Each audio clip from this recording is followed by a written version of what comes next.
Hello, everybody. Welcome to the first video for CS433 networks. I'm going to go over some of the material in Chapter 1 of the textbook by Couros and Ross. First, of course, we have to define what we're talking about, and we're talking primarily about the Internet. That's the network I want to talk about. Notice the word inter. This is not one network. This is a collection of networks. So, for example, we have a local area network on the campus. That's one of the networks. They are connected to other autonomous networks. That means networks that are on their own, sovereign in some sense, in their own area. The Internet has two parts that we are concerned with. It has the host, which are the end users, the connections, the part where we are, and then the communication links, which are the way that these hosts are connected. And there's all kinds of different possibilities for that. We'll talk about a few of them. The Internet is a triopoly. Cisco makes the routers, Intel makes the chips, and Microsoft makes the software. Cisco likes to put out information on what it thinks is going to happen. Its latest is that by 2022, we will be sending out 396 exabytes a month, which will come to 4.8 zettabytes by the year 2022. I am not I don't that frequently hit exabytes, so I have to look it up. Here's from a site that you can go to too. You know what kilobytes are, megabytes. You know what gigabytes are. You know what terabytes are. You probably have a terabyte of storage or something. It's 10 to the 12th. Well, the next one up is the petabyte, which is 10 to the 15th. Now we get to the exabyte that was mentioned above, and that is 10 to the 18th. That's the amount of data they expect, more than that, for each month next year. And when you put all of those months together, you start talking about the zettabyte, which is 10 to the 21st. Now, I think that's probably going to hold us for a few years anyway. But just in case, we have the yottabyte. And I didn't know this, but the yottabyte is named after Yoda from the Star Wars. And if that doesn't work, they got names for the next three up. I haven't checked where those names come from. When you use the Internet, if you're like us, like most people, you have an Internet service provider. At home, for example, I may have Cox, but at school, we have a provider, and it's the same provider actually that I think has Brown University in it, and some of the other colleges in Rhode Island. Now, those are low-level ISPs. They connect to higher-level ISPs, which connect to higher-level ISPs, and up the hierarchy until we get to the top of the system. The top of the system is the backbone. This is the part that really is the heart of the Internet. It connects everything together. There's a backbone in each region, each country, for example. The United States has at least 6 of them. And if you look at this site, you get either 6 or 7. One of them says maybe, as whether it has a backbone or not.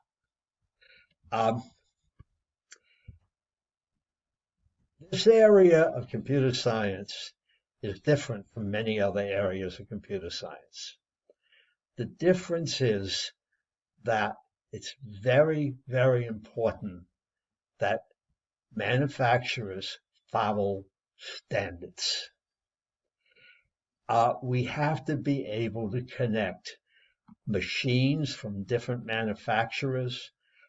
We have to be able to have software from different manufacturers that all follow the rules. So, unlike many other areas, one of the most important parts of the internet and networks is the idea of standards, certain rules that everybody has to obey. Those standards are made up of protocols. Protocol is probably going to be used more in this class than the word algorithm. All that protocol means is that this is the way to do something. Follow the rules or you're not going to make it. You have to do it. These can be extremely detailed. For example, one of the lower level protocols defines exactly how the pins have to be lined up on the cables, the ends of the cables. You realize that has to be defined because I have to be able to buy a cable from any company and put it into any other company's receptor. So there are international groups that do this. It's really like an alphabet soup. But one of the major groups is called the International Standards Organization. It's actually a treaty group. It's part of the United Nations. And it has defined what for us is probably one of the two most important of the suites of protocols. It's described the open standards for the internet, the OSI model. How is this done? Well, committees do it. What else? And they're made up of people like you. You might be working at a company and you might get to a point where you are going to go out and represent the company on one of these groups. The groups get together, they define what they think is correct, and then they put out what's called an RFC, a request for comments. We're going to look at some of those to see what they're like. The user community is given a while to try to figure out if it has any complaints about it, any suggestions. Each manufacturer wants to make sure that if they have something already in the field, it's going to be accepted. So people get some time to comment, and then it becomes official. A protocol defines the format, the order of the variables in a group, in whatever we're going to be doing, however we're going to be exchanging our messages. The internet uses a standard called TCP/IP. This is a 5-level standard. It was created by Vinto Cerf and Robert Kahn in 1974. IP is the Internet Protocol. TCP is the Transmission Control Protocol. We'll be looking at those. Now, they didn't quite obey the OSI. They were sort of being developed together, but I think the TCP/IP people wanted to get it done faster than the OSI, so they don't have exactly the same model. We'll be spending most of our time looking at the TCP/IP, but I think it's important to understand what the OSI looks like also. Now, the internet itself, if you want to look at it, actually started in 1970. And the first internet connected 4 places: UCLA, Stanford, the University of California, Santa Barbara, and Utah University. It used something called IMPs. At that point, you could get an IMP for something like, well, they were expensive. I think they were like $150,000 or something to connect to the internet. You could get smaller ones for, I think, something like $50,000. And that was in the 1970s, so it would be much more now. One of the most important protocols that are parts of this TCP is called the Ethernet. And this is one of the most interesting things that ever developed for a PhD thesis.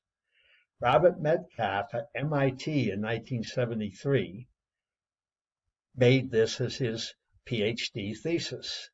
And then he went to work at Xerox. And he and David Boggs commercialized it. At that time, Xerox was the place to go. The mouse came from there. All kinds of big innovations came out of Xerox. But Xerox didn't hold on. They weren't good marketers, I guess. The Ethernet has gotten to the point where you buy it on a chip. Everything that you want is burned into the chip. It's the software for the bottom layers of the TCP/IM, pardon me, IP, spelled that wrong. It sort of breaks the rule that you shouldn't go between layers. It sort of connects some of the bottom layers, but it works, so it's acceptable.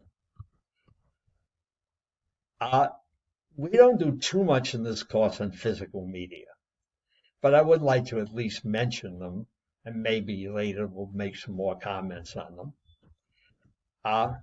The lowest physical media, well, we have to talk about the bandwidth.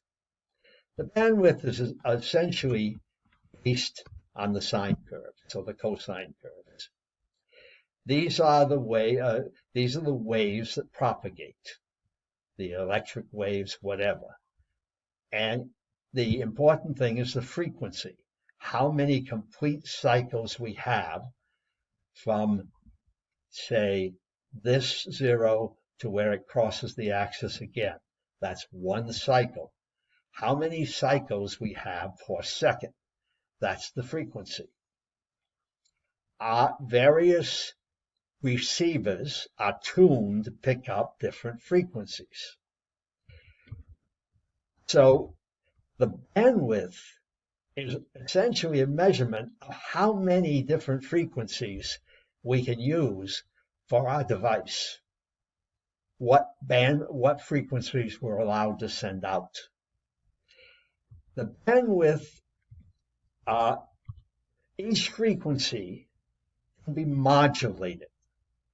That is, we can do certain things to it that preserve the frequency and that change some of the ways it's sent.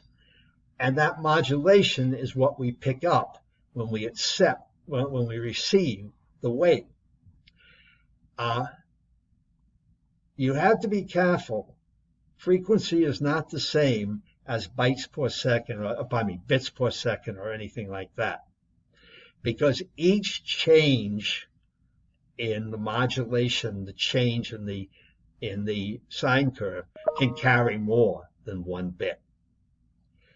The oldest media are copper wire, twisted copper wire, and they're up to 10 gigabytes per second, only up to 100 meters.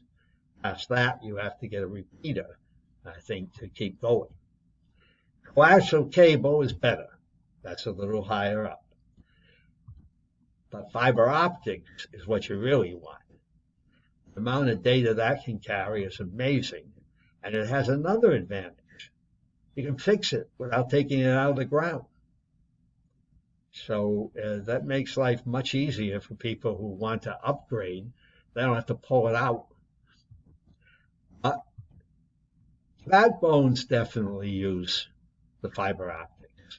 Some of the higher ISPs probably use it. Even some of the lower ISPs probably use it for their main trunks. The problem is the last mile.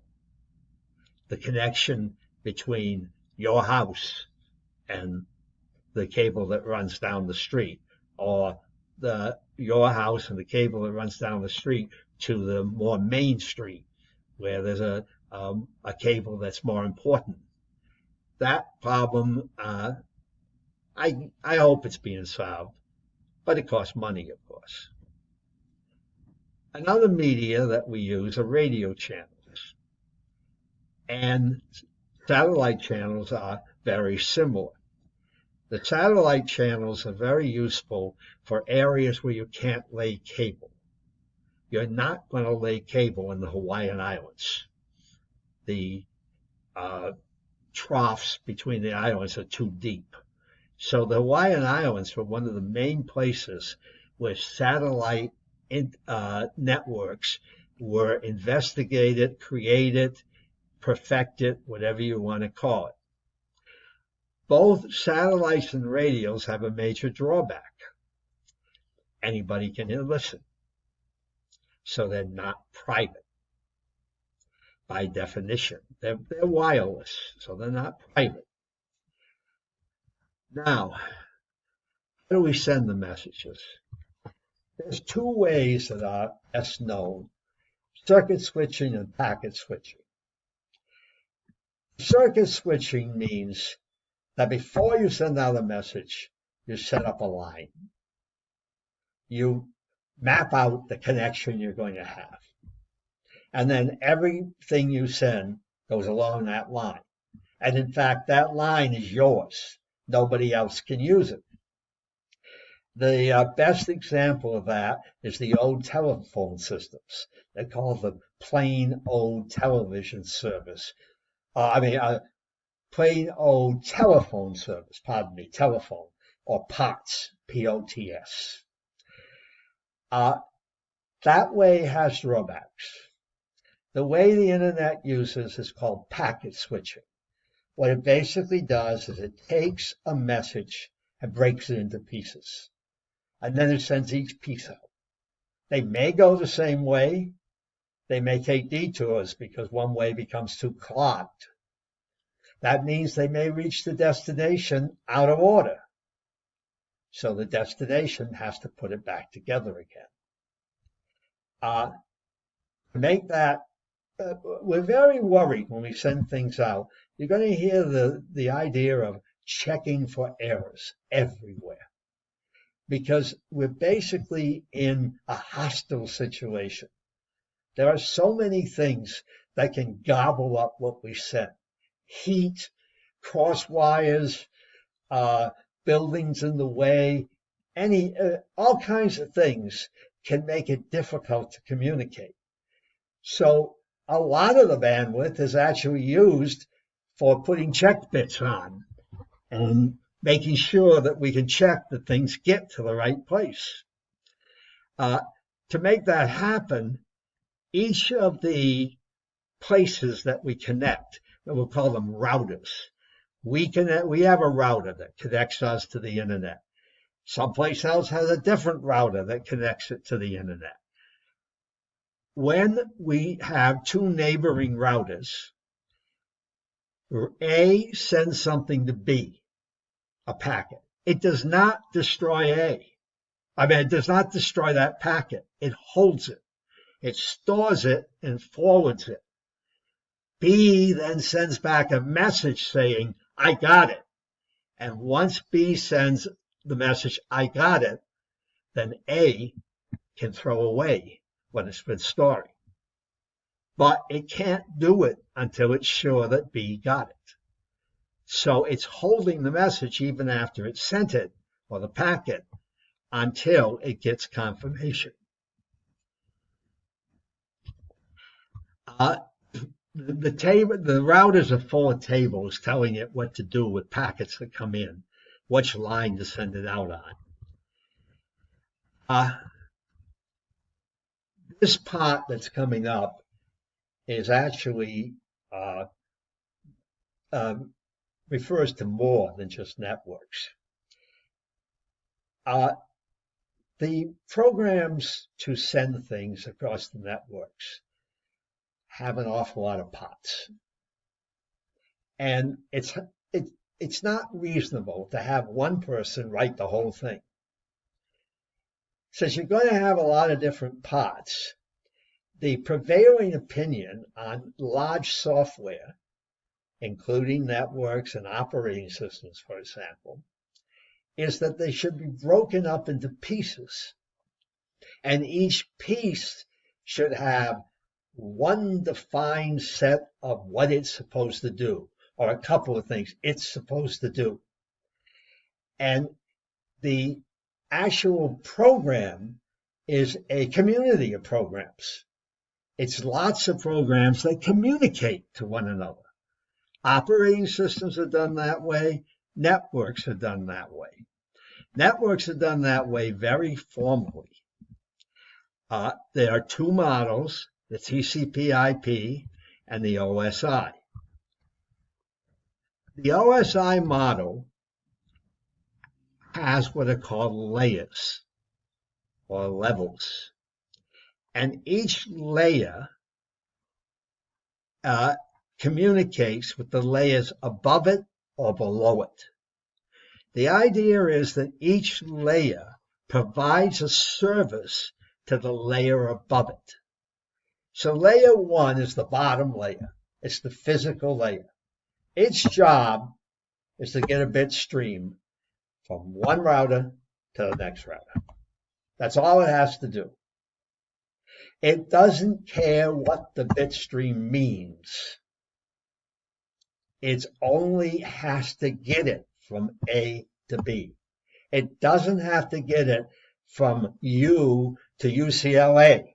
It only has to get it from U to whatever the next place is on the network that is in your route to UCLA. Now, that layer has to be concerned with what is a bit, how long is a bit, how are we going to read a bit, what do we do if the bit is gobbled, can we check to see if the bits have been changed. It's supposed to be reliable. Of course, it's not perfect, but it tries to be a reliable service. It provides a service to the layer above it.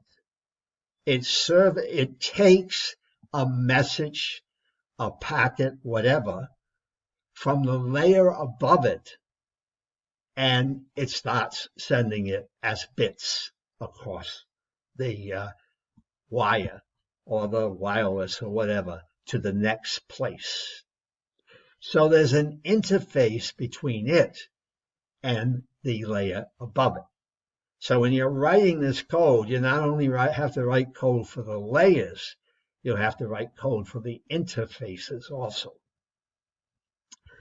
Now, layer 1 connects to what is called layer 2, data link layer. This layer has to get data. So now we've gone up from bytes, we've gone up from bits. We're not talking about bits anymore. We're talking about some meaning to those bits. It has to get them from one router to its neighboring router. It still does not have to worry about the whole internet, only its neighbor. Layer 3 is the network layer. It's the first of the layers that has to worry about the whole network. Its job is to take a message from one node of the network to the destination node of the network. It sends its message down to the data link layer, which then doesn't care about the routing or anything. The data link layer just sends the data from itself to its neighbor. And then when it gets to its neighbor's data link layer, that data link layer connects to the network layer at that place. And that network layer is responsible for keeping it going to the next particular place along the route. In TCP/IP, this is the Internet Protocol part. Layer 4 is the transport layer. This layer is extremely important. Be careful what I said. I said that layer 3 takes a message from a node to another node. Layer 4 goes one level higher. It takes it from a process at one node to a process at a different node. So it may connect the client for email to the server for email. It is connecting processes. Of course, they go through the nodes where they happen to be, but the transport layer is more concerned with who they belong to, who they go to. So when the network layer gets a message, it sends it up to the transport layer, and the transport layer figures out from the headings which of the processes at its site get this message. Now we get into the little problem. Layer 5 is completely ignored in the internet, in the TCP/IP model. It's supposed to set up what is called an orderly dialogue. If the TCP/IP people figured out they can basically put it in the applications or whatever. They don't have to worry about it. Layer 6 is also ignored by the TCP/IP model. It's the presentation layer. It's where the OSI model puts encryption. But I think probably encryption comes more under applications when we're talking about TCP/IP. And applications is the final layer. This includes all the services we expect: HTTP, a secure socket interface, email, whatever we want from the internet. This is where it is. Now,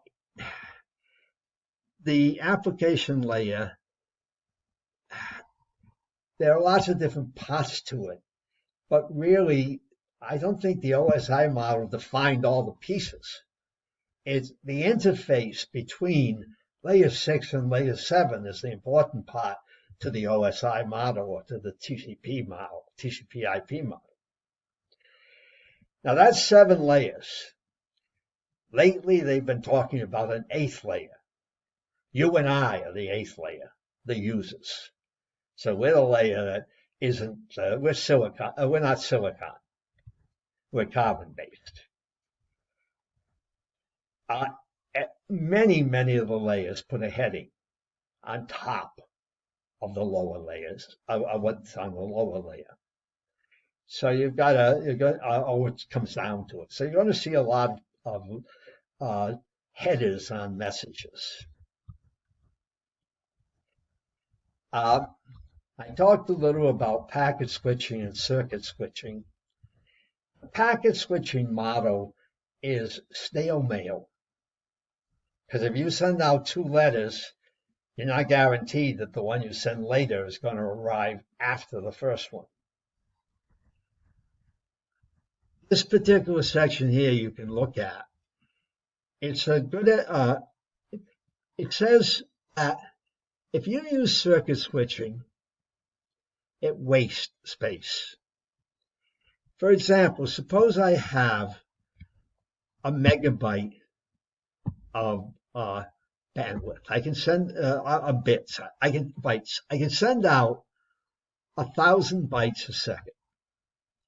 Now I have 10 users, and each user is going to send out 100 kilobytes per second when they are active. They might not always be active. I have to reserve 10 lines, one for each of them, if they're all connected. And if you look at 10 times 100 kilobytes, you've got a megabyte. Your entire bandwidth, all that you can send out, is tied up with these 10 users. But at any one time, some of them might not be sending anything. If you had packet switching, you could have more of them send out things because they might not all be sending at once. So you won't have a big traffic jam. That's why packet switching works better than circuit switching. Now, what do I have next here? Oh, delay. How do we figure out how long it's going to take to get things across the internet? Well, there's 4 parts of it. There's procedural delay, the time the node needs to check things for bit errors and determine which neighbor to send the packet to. Then there's the queuing delay, which means that if I'm sending something out on line A, there may be messages ahead of me. I have to wait till they get sent. So I have to stand in the queue, let's say. Now, that depends on how many messages are floating around. The third delay is called transmission delay. This is how long it takes to put bits on the line. You have to actually physically put out the bits. The final delay is propagation delay. This is the time from when the bit hits the transmission medium to when it arrives at the neighboring router or node. It's different from the transmission because the transmission is basically from the node to the medium, to the whatever you're using to send it. The propagation is along that line. That's what I wanted to say there. I'm also going to put out first homework when I put this information out. And the first homework is things from the textbook and basically arithmetic problems. They're problems that have that ask you to use your noggin, shall we say, to figure out some of these things. You might want to look up some of these in the book. You might want to look up some of these on the internet. I'm quite willing to talk about some of them, but I'd like you to look at them first and see if you can understand any of them before I go through and do too much to help you on them. I'd like you to get some idea of what you can do from looking at these. So both the homework and the file I just showed you before will be posted on the internet before the night is over, and I'll also send you the way to get to this video. So long now. See you later.